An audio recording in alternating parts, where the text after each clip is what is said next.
네, 안녕하세요. 강한내 교실의 담임 선생님 한의사 강민구입니다. 반갑습니다. 강한뇌 오미크론의 확산세가 사그라들 기미가 보이지 않으면서 연일 우리나라의 코로나 확진자 숫자가 엄청난 속도로 증가하고 있죠. 그러다 보니까 이 감염력이 뛰어난, 감염력이 엄청나게 강한 오미크론을 일반 독감처럼, 계절성 독감처럼 생각을 하고 방역 체계를 전환해야 하지 않느냐라는 의견들도 많이 나오고 있는 상황입니다. 그래서 저는 이번 영상에서 이 코로나와 오미크론을 한의학적으로 어떻게 바라보고 또 치료하거나 바라보는 관점은 어떻게 다른지, 이러한 부분에 대해서 좀 소개를 해드리려고 합니다.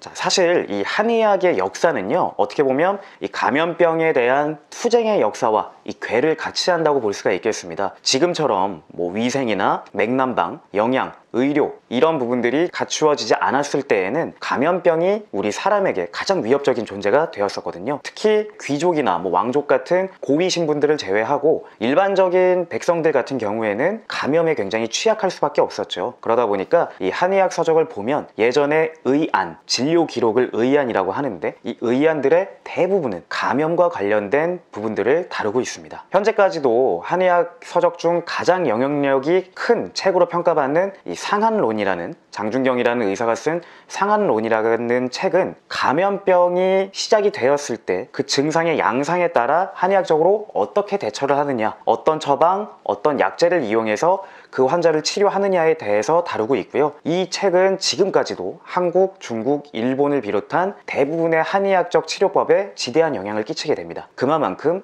한의학에서는 감염병과 관련해서 예로부터 지금까지도 계속해서 연구를 해왔다는 것이죠. 실제로 감염성 질환들을 보면요, 코로나 바이러스 이전에 유행했던 메르스, 사스 이런 질환들 역시도, 또한 그리고 지금 유행하고 있는 코로나 바이러스 역시도 한약 제제를 활용해서 이 치료 효과를 높이고 항바이러스 그리고 후유증 치료, 이렇게 다양하게 이 치료에 적용하고 있는 것을 확인할 수가 있는데요. 코로나 바이러스가 초창기에 유행했을 때 우리가 이 바이러스를 두려워했던 이유는 감염력이 굉장히 빠른데 이와 함께 치명률 역시 매우 높았기 때문입니다. 시간이 지나면서 이 바이러스의 변이종들이 치명률은 좀 낮아지는 경향도 있고, 또 의료진들도 코로나 바이러스 감염증 환자에 대한 치료 방법에 대한 노하우도 생겼고요. 백신 접종을 하면서 환자들이 위중증으로 가는 확률도 좀 적어지긴 해서 점차 시간이 지나면서 치명률이 낮아지고 있습니다만, 코로나 바이러스 초기, 아니 2021년 상반기까지만 하더라도 치명률이 아주 높은 질환이었습니다. 일반적인 독감에 비해서 몇 배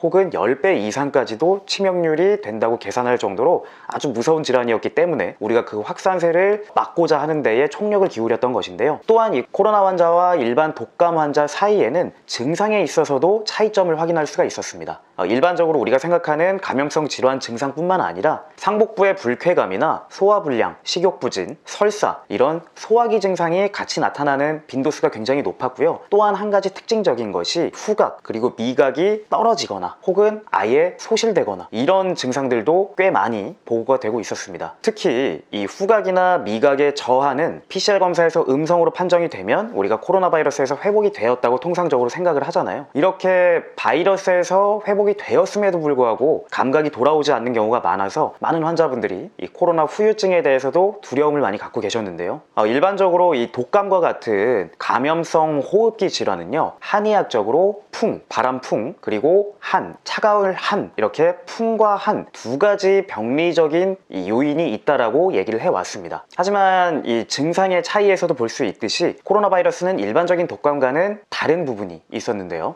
일본 내과의사 가시마 마사유키 선생은 이 코로나 바이러스는 일반적인 독감인 풍, 한사에 의한 질환과는 달리 습이라고 하는 것은 습하다, 건조함의 반대말이죠. 습사가 같이 작용을 했다라고 이야기를 했습니다. 그러다 보니까 이 코로나 바이러스에 감염된 환자들 중에 중증 환자들, 위중증 환자들이라고 부르죠. 위중증 환자들이 병의 상태가 단계적으로 악화되는 양상을 보이는데, 이것 역시 한의학적으로는 습이 원인으로 작용했기 때문이다 라고 이야기를 했습니다. 따라서 이 한국, 중국, 일본에서 코로나 환자를 대상으로 치료한 약을 활용할 때에는 이런 습사의 특징 혹은 습사를 치료할 수 있는 치료약까지 같이 고려해서 치료약으로 제시를 하고 있었거든요. 특히 이 후각이나 미각이 저하 또는 소실된 환자들에게는 구강이나 비강의 점막이 회복될 수 있게끔 도와주는 현계연교탄과 같은 처방들을 주는 것이 진료 프로토콜의 하나로 자리 잡고 있었습니다. 그러나 이 오미크론은 똑같은 코로나 바이러스의 원류임에도 불구하고 습의 특징이 빠져 있다는 주장이 제기가 되었는데요. 저명한 이 중의 과학자인 장보리 원사는 오미크론 바이러스는 습사, 기존의 코로나 바이러스가 보이던 풍한습에서 습이 빠져나간 모습을 보인다라고 주장을 하기도 했습니다. 이는 풍사로 인한 감염성 질환, 즉 가벼운 두통, 발열, 인후통 이런 증상들이 주가 되는 풍사로 인한, 바람 풍자를 써서 풍사로 인한 증상으로 보인다라고 이야기를 했고요. 상황에 따라 다릅니다만 이 풍사와 습사는 이 증상이 발현되는 혹은 진행되는 그리고 지속되는 시기에 따라서도 다릅니다. 우리 습이라고 하는 것은 습기, 즉 물기가 있다 보니까 끈적끈적한 상황을 얘기하거든요. 그러다 보니까 병의 발전도 더디고 낫는 것도 더딥니다. 반면에 풍자는 바람풍, 바람이 어떻죠? 굉장히 빠르죠. 그러다 보니까 병의 전변, 즉 진행 속도도 빠르지만 치료되는 속도도 빠르고 습사에 비해서는 비교적 가벼운 증상으로 지나갈 가능성도 높다라고 이야기를 했습니다. 그러다 보니 우리가 이제 일반적으로 받아들이기로는 오미크론이 증상의 심각성도 조금 더 경미한 편이고 또 위중증으로 가는 확률도 좀 적지 않겠느냐. 반면에 전파력은 이제 굉장히 강하다라고 보고 있지 않습니까? 물론 이거는 확정된 건 아니고 몇몇 학자들이나 임상가들이 주장하는 것이죠. 이런 경향을 띌 것이다라고. 근데 이런 경향을 띠는 것에는 한의학적으로 봤을 때 습사의 특징이 빠져있기 때문에 이렇게 볼 수 있겠다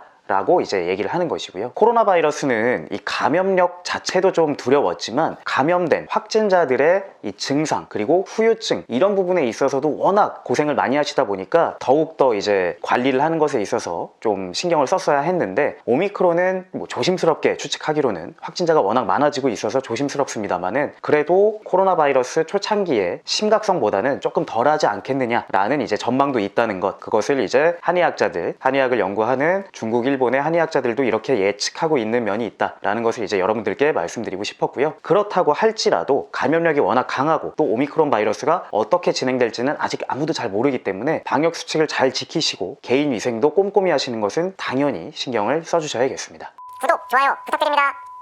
코로나 바이러스가 회복된 이후의 후유증 혹은 백신 접종 이후의 후유증 같은 것들로 고생을 많이들 하실 텐데 이런 분들은 한의학적인 치료를 적극적으로 고려해 보시는 것도 권장을 해드릴 수가 있겠고요. 특히 코로나로 인해서 재택치료를 하시는 분들, 치료기관이나 시설을 가지 못하고 재택치료를 하시는 분들께는 한의진료센터에서 증상을 상담하고 무료 한약을 처방해드리는 이런 웹사이트도 개설을 해서 운영을 하고 있기 때문에 코로나 감염 이후에 증상으로 인해서 불편함을 겪으시는 분들은 적극적으로 꼭 활용을 해보셨으면 좋겠습니다. 네, 지금까지 강한내 교실의 한의사 강민구였습니다. 감사합니다.